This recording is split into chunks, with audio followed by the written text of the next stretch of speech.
शांततेचं आवाहन केलेलं आहे की आंदोलन करू नका, मग काय करणार तुम्ही? हे बघा, आम्ही सनदशील मार्गाने, लोकशाहीच्या मार्गाने आम्ही आमचा निषेध करणार.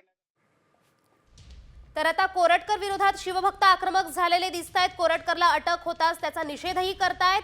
शिवप्रेमींनी आता राजवाडा पोलीस ठाण्याकडे धाव घेतलेली आहे. कोरटकरला ताब्यात घ्या अशी मागणी शिवभक्तांकडून करण्यात येते.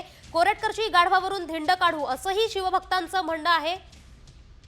चप्पल फक्त हे कोरटकरला आम्ही ज्या पद्धतीने काल इशारा दिला होता की तुला कोल्हापुरी चप्पल दाखवणार आहे, माझी तर इच्छा आहे, सर्व शिवभक्तांची इच्छा आहे की त्याला पायतान हे त्याला मारलं पाहिजे. मारण्याकरता पण आम्हाला कायदा सुव्यवस्था बिघडायचं नाही, म्हणून आज हे कोल्हापुरी चप्पल त्याला दाखवायला आणले आणि ते पण 9 नंबरचं MH09 कोल्हापूरचा हिसका दाखवण्याकरता त्याला ही चप्पल आणली. त्याचं स्वागत करण्यासाठी खरं तर कालपासून बोर्ड फिरले होते कोल्हापुरी चप्पलचे, त्याचं प्रतीकच हे आहे. होय होय, आम्ही कोल्हापुरी पद्धतीनं त्याला कोल्हापुरी चप्पल दाखवून त्याचं हे स्वागत करणार आहे.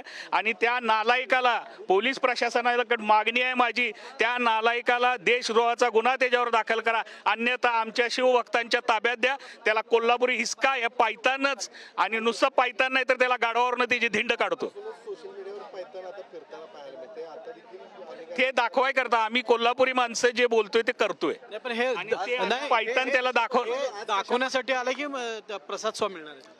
हे बघा, प्रसाद द्यायची तर मनापासून इच्छा आहे सर्व शिवभक्तांची, पण पोलीस प्रशासनाला कुठलाही त्रास होऊ नये याकरता आम्ही फक्त आता दाखवणार आहे.